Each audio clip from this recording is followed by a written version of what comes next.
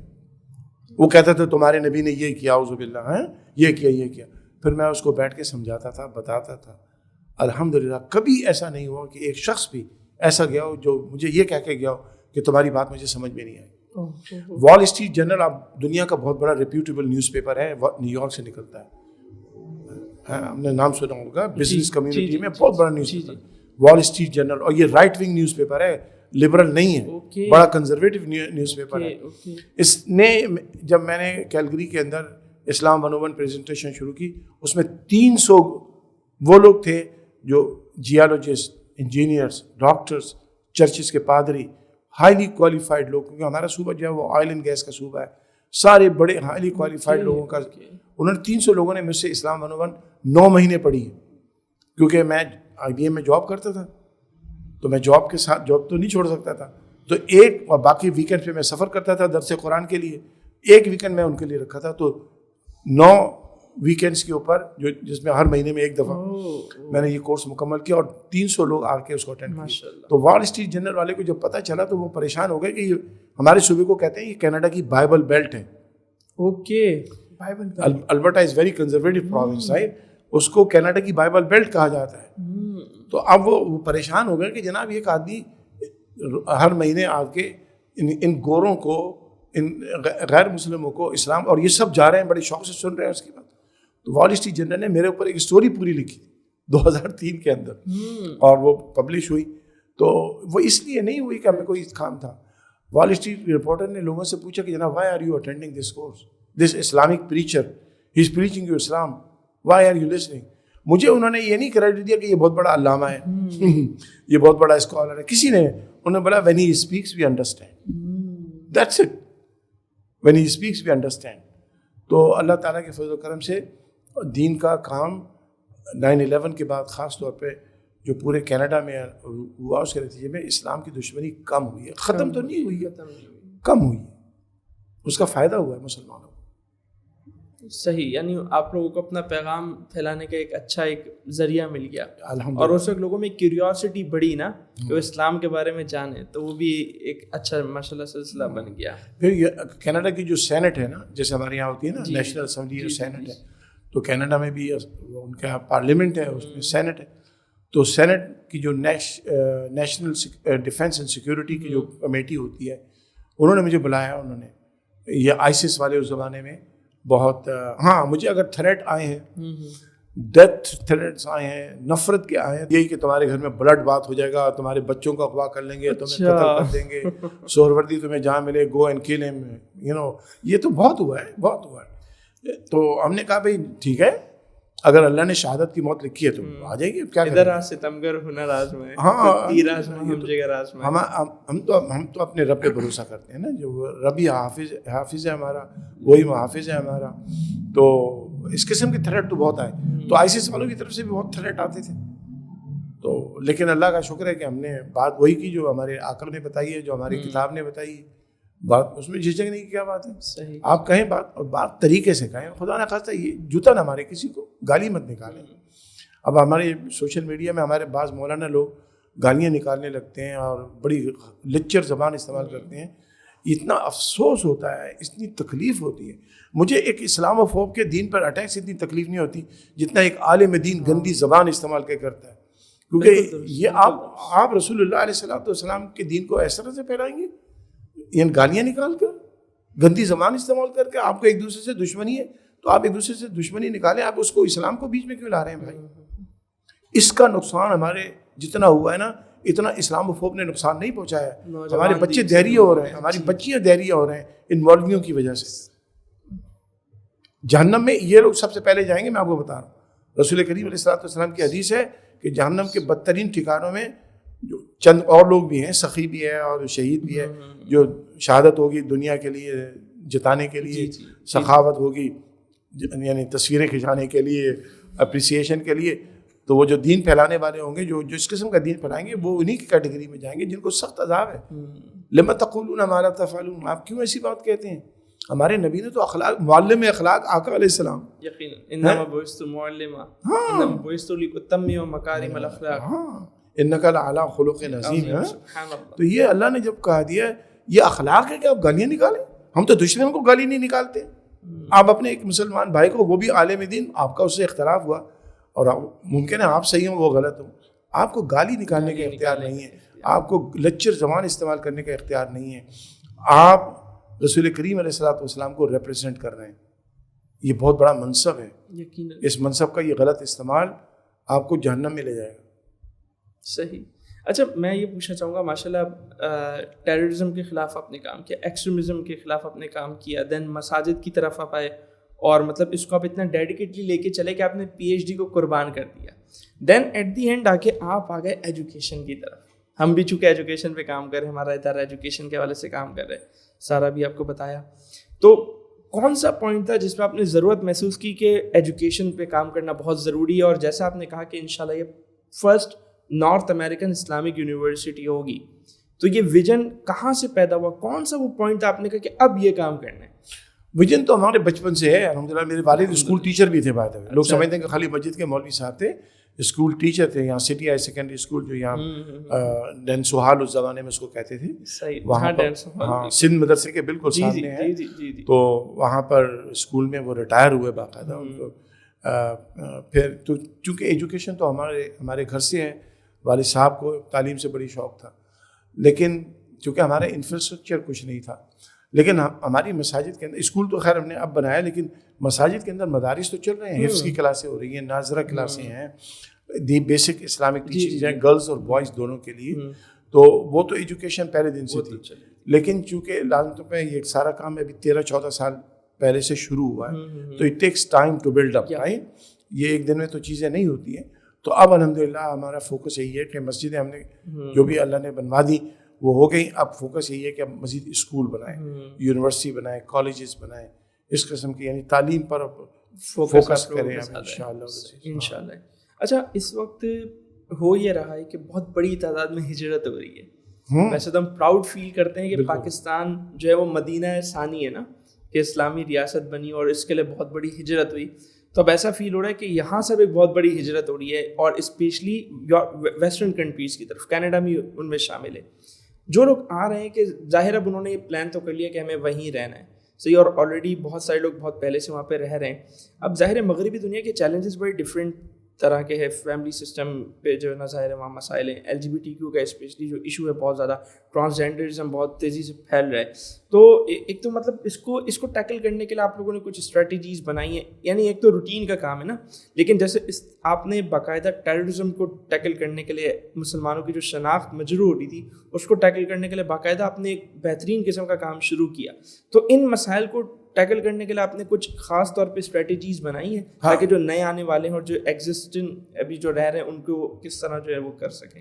یہ جو دوسرے ایشوز ہیں LGBTQ کا، فیملی سسٹم، ٹرانسجینڈرزم، یہ ساری چیزیں جو ہیں ہم لازمی طور پہ مغربی دنیا میں یہ سب لیگلائز ہے، ہاں یہ سب قانونی ہیں.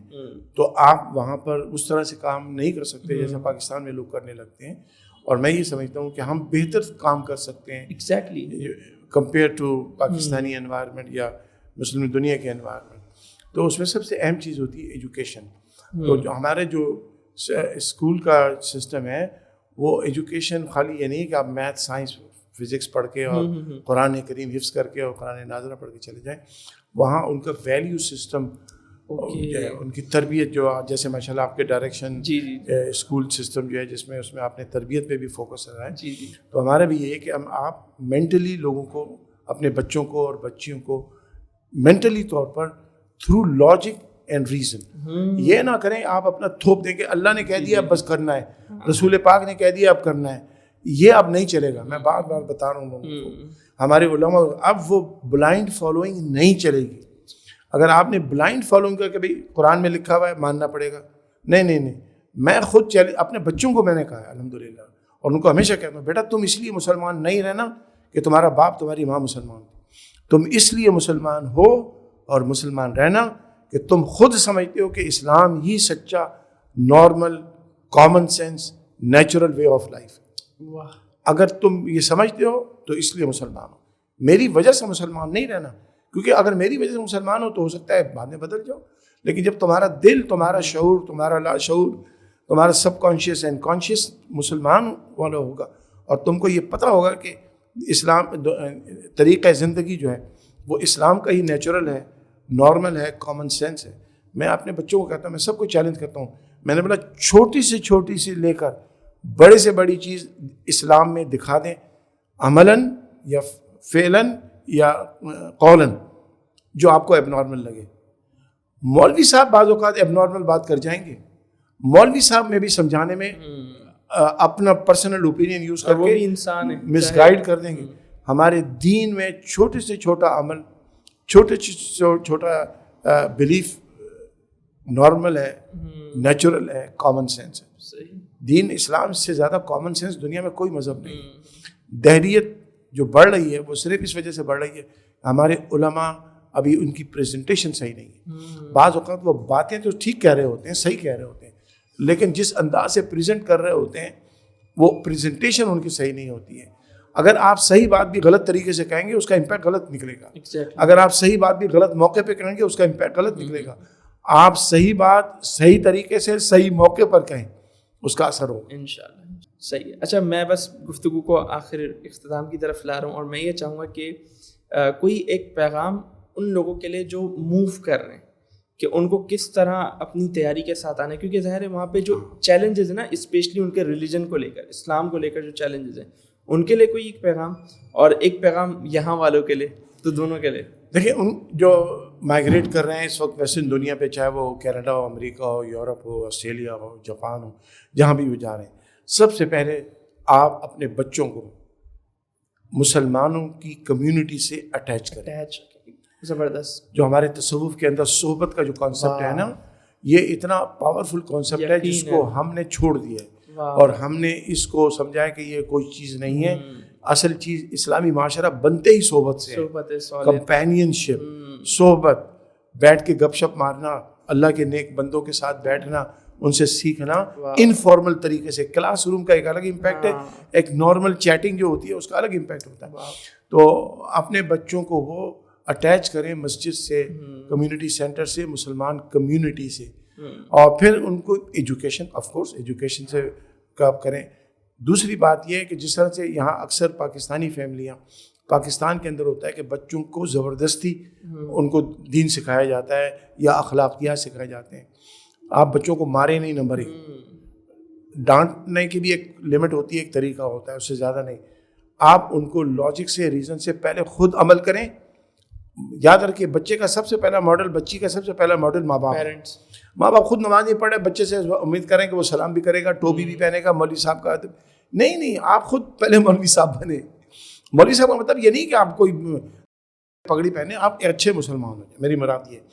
تو گھر کا ماحول اسلامی رکھیں, نماز خود پڑھیں, بچوں کو ساتھ لے کے آئیں. بچے غلطی کریں تو ان کی وہ آپ سے چھپائیں نہیں. یاد رکھیں, آپ کا اپنے بچوں کے ساتھ اتنا اوپن کمیونیکیشن ہو کہ وہ ڈیزاسٹر کر کے بھی باہر آ جائیں نا, آپ کو آگے بتائیں. آپ ان کو لعنت ملامت کرنے کی بجائے آپ ان کو ایجوکیٹ کریں, اور ان کی غلطیوں سے درگزر کریں. یہ طریقہ کار ہے. اگر اس طریقے کو آپ نے اڈاپٹ کیا تو بہت زیادہ چانس ہے کہ بچے آپ کے نقش قدم پہ رہیں, آپ کے وفادار رہیں, آپ کے فرما بردار رہیں, دین اسلام پر رہیں. اچھا, ایک سوال اچانک ذہن میں آ گیا کہ کینیڈا امیگریشن کے لیے کیسا ہے, موو کرنے کے لیے کیسی جگہ ہے کینیڈا, کیونکہ سنا آج کل جاب کے حوالے سے بڑے سخت حالات بھی چل رہے ہیں, تو اوور آل آپ اس حوالے سے کیا اوپینین دیں گے؟ ابھی پچھلے دنوں ہمارے یہاں ایک صاحب آئے تھے یو کے سے, تو انہوں نے کہا بھائی یو کے بیسٹ ہے, امریکہ سے بھی بیسٹ. انہوں نے کہا میں نے امریکہ بھی بہت دیکھا لیکن یو کے بیسٹ ہے. تو کینیڈا کے بارے میں اب کیا آپ کے خیالات؟ نہیں, کینیڈا بھی الحمدللہ بڑا اچھا ملک ہے, ہمیں تو بڑی محبت ہے کینیڈا سے. لیکن یاد رکھیں, میں اکثر لوگ مجھے پوچھتے ہیں should I move to Calgary, should I move to Toronto, should I migrate to Canada. میں نے کہا دیکھیں, بات یہ نہیں ہے. بات یہ ہے کہ آپ استخارہ کریں, میں تو استخارہ کریں, اللہ سے مشورہ کریں, پھر جس طرف آپ کا دل مطمئن ہو آ جائیں. اب ہوتا یہ ہے کہ بعض اوقات آپ کو فوراً ہی جاب مل جاتی ہے, بعض اوقات اسٹرگل ہوتی ہے, اور یہ رسک اللہ نے لکھا ہے. یہ کینیڈا کی گورنمنٹ نے نہیں لکھا, نہ مسلمانوں نے لکھا ہے, کینیڈا کی گورنمنٹ نے نہیں لکھا، یہ رب نے لکھا ہے. بہت خوب. تو اگر اللہ نے مقدر میں لکھا ہے تو آپ کو فوراً جاب ملے گی. انشاءاللہ. اللہ نے کچھ عرصے کے بعد لکھا ہے تو بعد میں ملے گی، اس وقت تک آپ کوئی اور جاب کر لیں. تو کینیڈا الحمدللہ اچھا ملک ہے، مجھے تو بڑی محبت ہے، میں تو صاف کہتا ہوں، کیونکہ اس ملک نے ہمیں دیا ہے. سارے جہاں سے اچھا کینیڈا ہمارا. نہیں، سارے جہاں سے اچھا تو مکہ مدینہ ہمارا. ماشاءاللہ. تو لیکن وہ بھی ہمارا ملک ہے اور ہم وہاں رہتے ہیں. تو آپ اس چیز کو سمجھ لیں کہ رزق اللہ نے دینا ہے، بس آپ آئیں، اللہ نے رزق دینا ہے. یہ نہیں دیکھیں جو مارکیٹ سچویشن آپ کو پتہ ہے وہ چینج ہوتی ہے ہر روز. اسٹاک مارکیٹ جہاں آپ جائیں ہر روز وہ اسٹاک کی ویلیو اپ اینڈ ڈاؤن ہوتی رہتی ہے نا. دنیا بھی ایسی ہے. تلک الایام نداولها بین الناس، یہ قرآن کا اصول ہے. Ups and downs are part of life. تو وہ اللہ سے مدد مانگیں، اللہ کے بارگاہ میں جھک جائیں اور اسی سے مدد مانگیں اور اسی پہ توکل کریں، اسی پہ بھروسہ کریں. رستے کھلتے ہیں. آپ کو اللہ نے وعدہ کیا ہے کہ میں تمہیں رزق وہاں پہنچاؤں گا جہاں تمہارا چھٹی حص بھی نہیں جاتی. تو بس رب کائنات ہی سب سے بڑا ہے. انشاءاللہ انشاءاللہ. بہت شکریہ، بہت اچھی آپ سے جو ہے نا وہ گفتگو رہی اور بڑی انگیجنگ جو ہے نا وہ گفتگو رہی، انرجیٹک گفتگو رہی. اور اگین اللہ تعالیٰ جو ہے وہ آپ کو آپ کے کام میں برکت عطا فرمائے. اور ناظرین اسی کے ساتھ اجازت دیجیے، انشاءاللہ پھر آپ سے ملاقات کریں گے کسی نئے مہمان کسی نئے موضوع کے ساتھ. السلام علیکم ورحمۃ اللہ وبرکاتہ. اور ہمارے چینل کو سبسکرائب کرنا نہ بھولیے گا. شکریہ. السلام علیکم ورحمۃ اللہ.